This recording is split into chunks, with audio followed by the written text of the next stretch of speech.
Dukcapil Provinsi Kalimantan Selatan menyampaikan paparan tentang koordinasi dan fasilitasi untuk capaian target kinerja layanan administrasi Provinsi Kalimantan Selatan.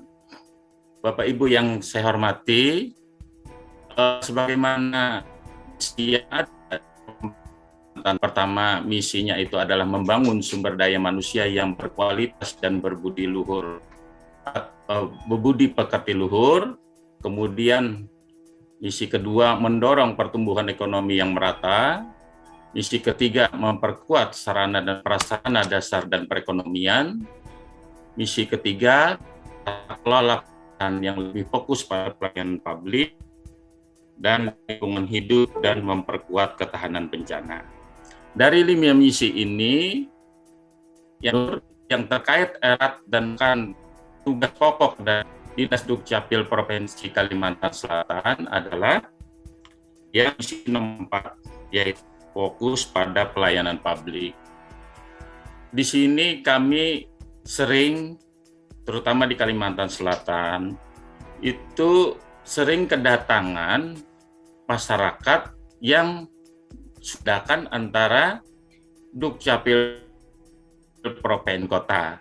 Kadang-kadang ngurus KTP langsung datang ke Dukcapil Provinsi.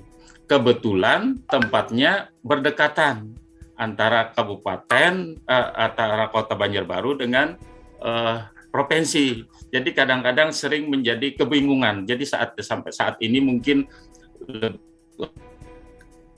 ketika mengurus KTP juga ketika berurusan dengan pemerintah provinsi. Nah, ini perlu kita informasikan kepada masyarakat, karena sebagaimana amanat Undang-Undang Nomor 23 Tahun 2014 mengatakan bahwa pendudukan dan pencatatan sipil itu urusan wajib, pelayanan dasar. Artinya apa?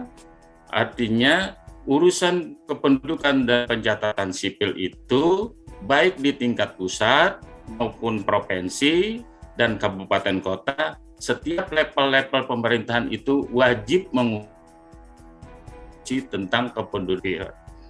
Hanya saja mungkin perbedaannya di tingkat pusat itu lebih dominan tentang bagaimana kebijakan-kebijakan yang dibuat, sementara di tingkat provinsi itu fasilitasi dan koordinasi yang dilakukan.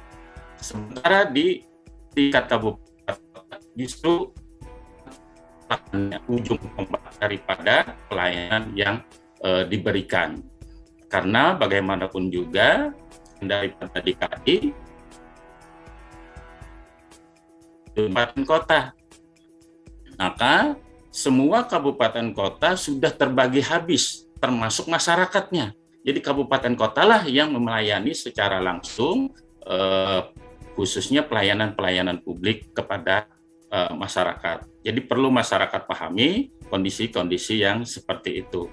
Apakah provinsi atau pusat tidak melayani langsung? Ya karena memang amanah undang-undangnya sudah memberikan tanah masing-masing, level masing-masing terhadap pelayanan-pelayanan yang ada di masyarakat.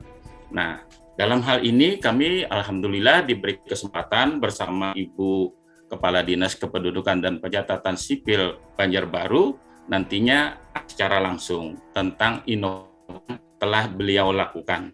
Salah satunya itu adalah tentang lapat OSD dan lapat enak. Secara rinci detail nanti Bu Fatma akan menjelaskan tentang bagaimana pelaksanaannya Kota Banjarbaru. Baik, kita lanjut.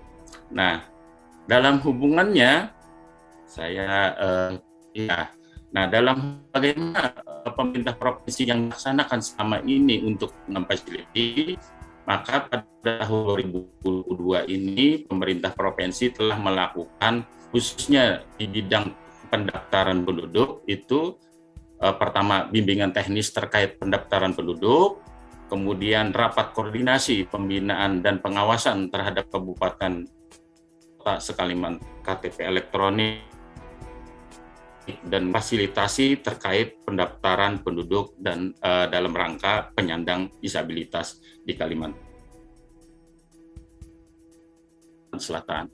Nah, jadi pemerintah provinsi ini yang dapat kami lakukan anggaran dari itu yang sudah kami lakukan adalah bisnis terkait pencatatan sipil, kemudian rapat koordinasi pembinaan dan pengawasan terhadap kabupaten kota Kalimantan Selatan untuk pemenuhan dokumen akta kelahiran, kematian, perkawinan, perceraian, dan atau dalam non-muslim. Dan ketiga, fasilitasi dan sosialisasi terkait pencatatan sipil. Nah, yang satunya lagi yaitu ya bidang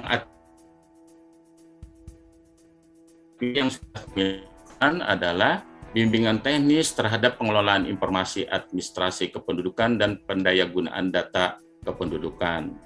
Kemudian rapat koordinasi, pembinaan dan pengawasan terhadap kabupaten kota Kalimantan Selatan tentang penyusunan profil kependudukan prasemester. Kemudian yang ketiga, fasilitasi dan terkait pengelolaan informasi administrasi kependudukan. Ya, ada gangguan. Nah, dari fasilitasi dan koordinasi ini tentu saja bukan satu-satunya untuk meningkatkan pelayanan yang ada di kabupaten kota.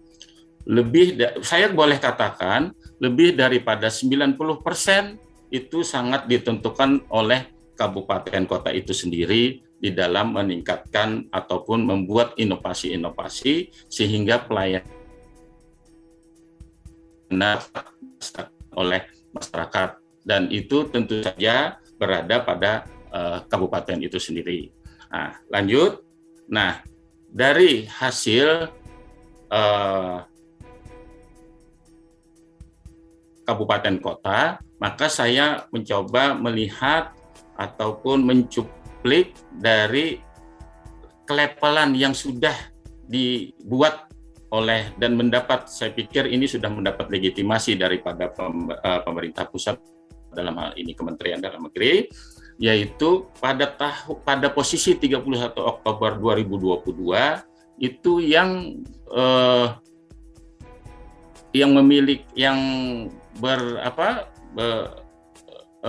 berpredikat sebagai level 4 itu hanya Kota Banjarbaru. Informasikan bahwa semuanya sudah terlaksana secara baik. Kalau boleh saya sebutkan ke-10 kegiatan itu. Pertama itu tentang perekaman KTP, kemudian tentang cetak KIA, kemudian kertas putih yang ada 18 dokumen, kemudian juga 4 TTE 18 dokumen, kelima itu pelayanan online, keenam pelayanan integrasi, yang ketujuh tentang akta kelahiran, yang kedelapan tentang PKS, dan yang kesembilan akses data.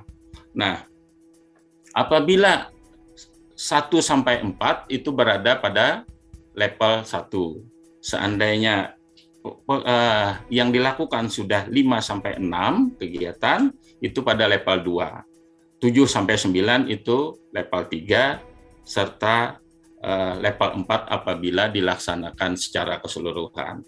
Nah, data ini dapat kita simpulkan bahwa pada posisi 15 November ini sudah ada 3 yang sudah naik menjadi level 4, yaitu Banjarbaru, Tanah Laut, dan Kabupaten Tapin.